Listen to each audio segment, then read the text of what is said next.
Imagine this. It's 1990 and you've got 200 bucks. Your choices? The Sega Genesis or the SNES. Which one would you pick? For the kids in the 90s, this wasn't just a question. It was the question. These consoles were locked in a fierce battle on who was better, with fans debating on who would come on top. To understand how we got here, we need to rewind to the late 80s, a time when Nintendo ruled the gaming world. In the late 80s, Nintendo was the name in gaming. Their NES, better known as the Famicom in Japan, had sold an insane 63 million units worldwide. It wasn't just a console, it was a cultural phenomenon. Kids loved games like Super Mario Bros., Legend of Zelda, and Metroid. Nintendo wasn't just selling games, they were shaping and molding childhoods. Meanwhile, Sega was struggling. Their Master System was a decent console, but it didn't stand a chance to the NES. It just sold 10 to 13 million units, barely a fraction of Nintendo's total. Sega had entered the gaming market first, but Nintendo had completely taken over. Sega needed something new, something revolutionary. They weren't just going to beat Nintendo by playing fair, they had to change the game entirely. On October 29, 1988, Sega unveiled their secret weapon, the Sega Genesis. It was the world's first 16-bit console, promising better graphics, better sound, and a more advanced gaming experience. Sega wasn't just releasing another console, they were throwing down the gauntlet. The Sega Genesis was objectively better hardware. It could handle faster processing, more detailed sprites, and smoother animations. Sega had created a system that wasn't just competitive, it was superior. But having the best console in the market wasn't enough. People needed to know why it was better. This is where Sega made their boldest move yet, their marketing. They couldn't just show what they could do, they had to show what Nintendo couldn't. They created a new slogan, Genesis does what Nintendo don't. It wasn't subtle, it was a direct attack on Nintendo. But that wasn't all. Sega noticed that Nintendo had a family-friendly image. Their games were aimed at kids with bright colors and silly stories. Sega decided to go the other way. They targeted teenagers and young adults with edgy, action-packed games. Titles like Altered Beast and Golden Axe felt more mature and exciting compared to Nintendo's lineup. This strategy paid off. By 1990, Sega had sold 3 to 4 million Genesis units. They were finally starting to make a name for themselves. But then came November 1990, and Nintendo decided to respond. Nintendo wasn't going to let Sega take the spotlight. They launched their 16-bit console, the SNES, with a killer lineup of games, including Super Mario World. On its first day in Japan, the SNES sold an unbelievable 300,000 units. Suddenly, Sega's lead didn't seem so secure. The Genesis was a great console, but Nintendo had the brand power and a library of beloved characters.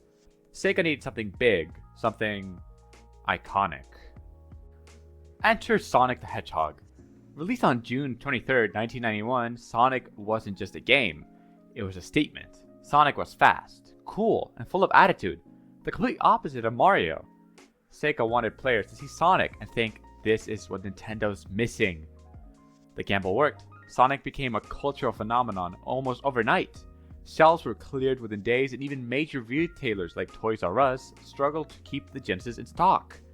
Sega had their answer to Mario, and it was working. Sonic wasn't just competing with Nintendo, he was beating them. With Sonic leading the charge, Sega started releasing more hit games, titles like Phantasy Star, Disney's Aladdin, and Sonic 2, which pushed the Sega Genesis even further. Meanwhile, Nintendo fired back with masterpieces like Legend of Zelda: Link to the Past, Super Castlevania 4, Final Fantasy 4. The stakes kept rising, and the rivalry was no longer just about consoles, it was about identity. Sega was the cool, rebellious underdog, while Nintendo was the reliable, family-friendly giant. Players were picking sides, and the debate grew fiercer with every new release. But Sega knew they couldn't keep up this pace forever. They needed to innovate, and fast. That's when they started taking risks. First came the Sega CD, an add-on for the Genesis that used CDs instead of cartridges. It offered better graphics and sound, but it was expensive and poorly supported. By 1992, it had only sold 200,000 units. Then, in 1994, Sega released the 32X, another add-on that brought 32-bit graphics to the Genesis. It was ambitious, but poorly timed. The gaming world was already moving towards standalone 32-bit consoles, and the 32X quickly became obsolete. Sega only sold 665,000 units before discontinuing it in 1996. These risky moves hurt Sega financially. While Sega was taking risks, Nintendo decided to play it safe.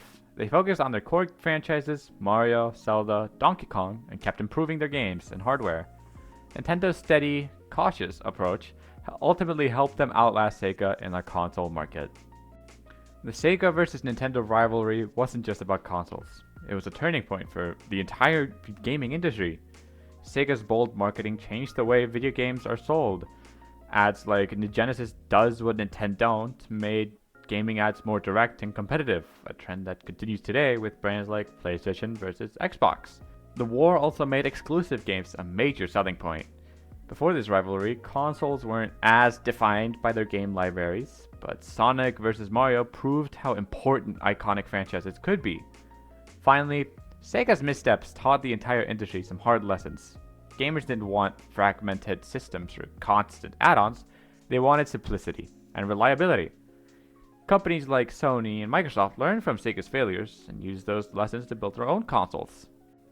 In the end, the Sega vs. Nintendo rivalry was more than just a battle of sales.